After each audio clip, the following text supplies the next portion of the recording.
চল চল হাত ধর বাবার। বাপরে তোমাদের এই হাওড়াতে কি গরম, পুরো নাজেহাল হয়ে গেল সারা দুপুর ধরে। এসিটাও খারাপ হয়ে গেছে, এসি চলছে না। আর দুপুরবেলা দুটো ফ্যান চালিয়েও মনে হচ্ছে পুরো আগুন জ্বলছে। কি সারা দুপুর ঘুম হয়নি, এপাশ ওপাশ করে বেটুর খুব কষ্ট হচ্ছে। বলছি মামন চলো বেরিয়ে পড়ি আমরা। দিয়ে এখন এই 4:15-20 হবে, আমরা যাচ্ছি মেট্রোতে একটুখানি বেটুকে চাপাবো। মেট্রোতে চাপিনি তো, সেই কারণে মেট্রোতে চাপাবো বলে যাচ্ছি। এত গরম এখানে, আমরা অনেক ভালো থাকি রায়পুরে, এত গরম না। আর আমাদের ঘরগুলো তো একদম তো এসি চালাই না দুপুরবেলা, এমনি ঘরগুলো ঠান্ডা থাকে। এখানে আমার হচ্ছে কেন এলাম সিরিয়াস বলছি। তো আজকে তোমরা কেমন আছো সেটা জিজ্ঞেস করবো। আমি যে ভালো নেই, আজকে এসেছি 10টা করে, তা এখন আমাকে এসে না রান্না করতে হচ্ছে না, মানে হয়নি আর কি। আমাদের বাড়িতে বাবার জন্য সবসময় আর কি মানে থাকে একজন, সে রান্না টান্না কাজকর্ম সবই তো করে। বলছে কেমন রান্না হয়েছে জানি না, তোমাদের মতো হয়নি। আমি যা করে দিয়েছো, ওই যে এলাম, ওই যে ঝোল ভাত, মাছের ঝোল ভাত, ডাল, যা করেছো যেমন করেছো ওটাই অমৃত। হ্যাঁ চলো চলো চলো, যা খেলাম ও তৃপ্তি করে। এসি না হলে আমাকে ঘর পরিষ্কার করতে হয়, রান্না করতে হয়, তার থেকে যে করতে হলো না। ঘর পরিষ্কার করেছি, না তো থাকতে পারবো না, অনেক শান্তি। এখনো রোদ যায়নি, তবে ঘরের থেকে অনেক ঠান্ডা, তাই না বলো? ঘরগুলো যেন বেশি গরম গো। চলো চলো, এখানে খুব ভিড়, আবার রোডে যায়। এই গলিতে গেলে ভালো, রোডে গলির মধ্যে ঢুকে যায়। এই দেখো হাওড়া ময়দানের এখানটা আমি যখন থেকে বিয়ে হয়ে এসেছি, এই যে এই জায়গাটা কোনো দিন দেখতে পাইনি, এই প্রথম এই জায়গাটা আমি খোলা দেখলাম। হ্যাঁ হ্যাঁ হ্যাঁ, এই প্রথম খোলা দেখলাম। এই যে ময়দান এইরকম, এবার আমরা জানি না তো কোথা থেকে টিকিট কাটতে হবে, ফার্স্ট টাইম যাই, গিয়ে দেখতে হবে। আমার ছেলেটার যা কষ্ট হচ্ছে না গরমে, ও এমনিতেই গরম সহ্য করতে পারে না, আর এখানে আবার এত গরম। ওরে বাবা, এটাতে তারা এখন টাকা তুলবে। এখানে ঢুকে গেছি, এখানটায় ঢুকে গেলে একটুখানি শান্তি, ঠান্ডা। রুদ্র গেছে টিকিট কাটতে। মেট্রো খুব এক্সাইটেড, মেট্রো কোনোদিন চাপিনি, তো মেট্রো ভীষণ এক্সাইটেড। আর আমিও রুদ্রর সাথে কোনোদিন চাপিনি জানো। আগে এখানে আমি গানের প্রোগ্রামে যখন আসতাম, তো বাপির সাথে আসতাম, তখন বাপির সাথেই আমি মানে মেট্রোতে চেপেছি। রুদ্রর সাথে আমি একবার না দুবার গানে চেপেছি, আর সবটাই বাপির সাথে। আমার মেট্রো খুব এক্সাইটেড না, কতটা এক্সাইটেড এটা, ভীষণ এক্সাইটেড।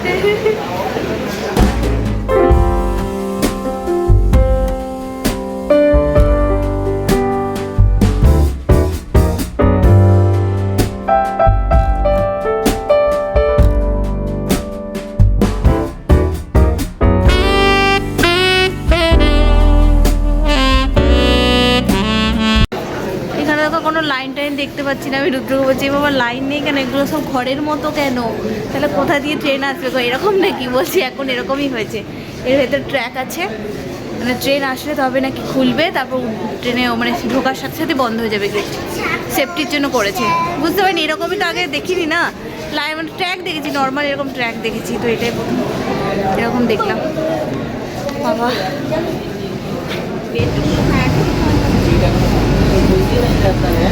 এই যে উঠে পড়েছি নতুন তো, একদম পরিষ্কার পরিচ্ছন্ন, অবশ্যই এখানে পরিষ্কার পরিচ্ছন্নই থাকে।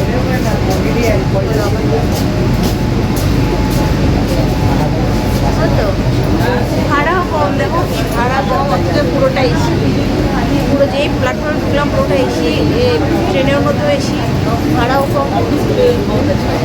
কেমন লাগছে মেনু? হ্যাঁ আগে তো এসে রাজারহাট যেত বাসে করে, রোজ ইয়েতে রোজ পুরো জ্যামে আটকে যেত আর আসতে দেরি হতো। তাহলে আমি চলে আসো, তারপরে এখানে চলে আসো, এই গরমে তো আমি আর আসবো না। এই যে আমরা এখন যাচ্ছি গঙ্গার তলা দিয়ে। এটা অবশ্য মেট্রোর ভেতরেই বলে দিচ্ছে যে আপনারা এখন উপভোগ করছেন যে গঙ্গা হুগলি নদীর ভেতর দিয়ে আমরা এখন মানে যাচ্ছি। 30 মিটার নিচে আমাদের ট্রেনটা এই সময় যাচ্ছে। এটা পুরো ট্যানেল করে দিয়েছে। আর যেটা হচ্ছে যে মুহূর্তে ট্রেনটা যেভাবে যাচ্ছে আর কি, সেটা পুরো মানে এখানে আর কি ক্যামেরায় আর কি, সিসি ক্যামেরায় পুরো দেখাচ্ছে জিনিসটাকে। দেখো তো সত্যি গাটা যেন শিউরে উঠছিল এই জিনিসটা যখন দেখাচ্ছিল, তাই তোমাদের সাথেও একটুখানি শেয়ার করলাম। দেখো আমরা নিচেতে আর গঙ্গা নদী আমাদের ওপর দিয়ে যাচ্ছে, কিরকম একটা এক্সাইটেড ব্যাপার না? এই তো হয়তো হাতে টানা রিক্সা দেখে নাও তোমাদের। জল দাঁড়াই রাস্তা লাগে, জল জল করিস না, হাতে টানা দিচ্ছি, চল ওখানে দিচ্ছি। এই দেখো হাতে টানা রিক্সা দেখে নাও।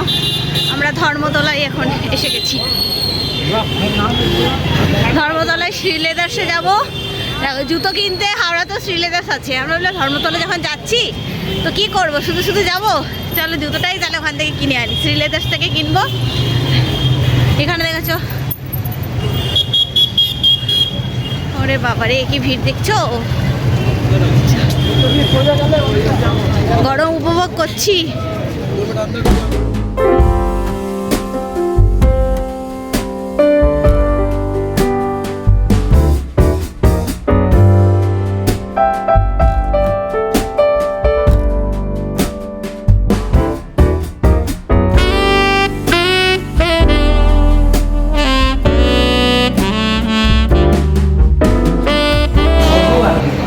ঝগড়া করে এই একটা ইয়েতে এসছি চাউমিন খেতে। আমার এটা ঢুকে আমার মনে পড়েছে এখানে একবার রুদ্র আমার বিশাল ঝগড়া হয়েছিল। তখন আমি এখানে থাকতাম, রুদ্র রায়পুরে থাকতো। তো এত মানে ইয়ে হয়েছে, মানে ঝগড়া খুব তুমুল হয় না আমাদের, মান অভিমানটা একটু বেশি হয়। তো সারাদিন আমিও কিছু খাইনি, সকাল থেকে ও কিছু খাইনি। দিয়ে শেষমেশ দুপুরের পরে রাগ ভাঙানো মানে ভাঙাভাঙি হলো। তো তারপরে শেষমেশ এখানে বলো চলো ধর্মতলায় যাই। তো এখানে এসে একটুখানি ঘুরেছি, আমাকে কানের নাকি কিনে দিয়েছিল। তারপর এখানে এসে মানে খেয়ে খাওয়া দাওয়া করেছি আমরা এখানে। এটা আমার মনে আছে, সেদিনই বলছিলাম ওকে যে আর এরকম আর আমাদের ঝগড়াই হয় না।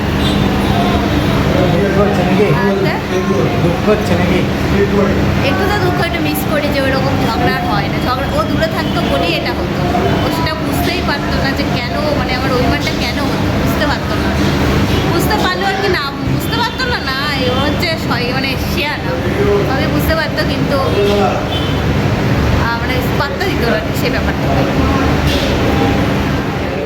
বাপরে আমরা চলে এসেছি, এসে একটুখানি ফ্রেশ হলাম। ফ্রেশ হয়ে আমি এখন যাচ্ছি একটু ছোটো মাদের বাড়ি। সকালবেলায় এত ইয়ে করে এসে না আর যাওয়া হয়নি, আর এত গরম রোদ্দুরে যেতে ভালোও লাগেনি। সে কারণে ভাবলাম একটু এসে একটু ফ্রেশ হলাম। ফ্রেশ হলে একটুখানি যেন মনে হচ্ছে আরাম পাচ্ছি। নিচেতে যদিও ঠান্ডা, ওপরটা এখনও ঠান্ডা হয়নি, গরম। আর বেডরুমে দেখো বার্থডে গিফট আমার থেকে কী নিয়েছে দেখো, এত বড় ট্রেন দেখো, কিছুতেই ছাড়লো না, বলছে এটাই নেবো। এত বড় একটা ট্রেন, এটা আমার থেকে নিয়েছে।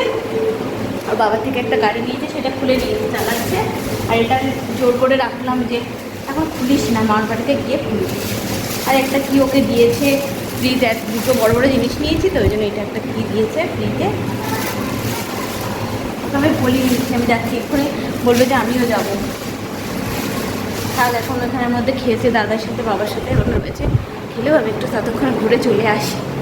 কাছেই তো নাইটি, আর চুড়িদার পরতে ভালো লাগছে না, ফ্রেশ হয়ে গেলাম তো আর চুড়িদার পরতে ভালো লাগছে না, ওই জন্যই নাইটিতে পরে চলে যাচ্ছি। একটু দেখা করে তাড়াতাড়ি চলে আসবো। ওই দিদিটা রান্না করে দিয়ে গেছে ডিমের তরকারি আর রুটি। আজকে মাছের ঝোল বানিয়েছে, আসলে ও কী করে জানবে বলো যে আমরা কতটা করে খাই। ও প্রচুর বানিয়ে দিয়েছে, প্রচুর ঝোল করে দিয়েছে, আর এখনও করেছে অনেকটা। আর আমাদের তো এইটুকু করে খাবো আমরা। ওটা আমি তাই করে ওটাকে বলছো, বুঝতে পারিনি যে কত পরিমাণ খাই, প্রথম দিন তো। এখানে আবার কি রেখেছো? এ বেটু কোথায় রুটি খাবি? রুটি ডিম, একটা রুটি খা, ডিম খা। আর দাদা বোঁদে এনেছে, বোঁদে খেনে। হ্যাঁ একটাই রুটিটা গরমে, বলো ও তো রাত্রে ভাত খাওয়ায়। জল দিয়ে ধুয়েছি চাকাগুলো, চাকাটা একবার জলে হাত গুলি দে শোনা। রাস্তাতে গাড়িটাকে চালিয়ে দিল জানো। আর দেখায় আন্টিদেরকে তো দেখাসনি, এটার বাবা দিয়েছে জন্মদিন। এই দেখো ব্যাস নিজে হাত তো খাও এটা করো। চলো তুমি খেতে, ওকে খেতে যাবো আমি। হ্যাঁ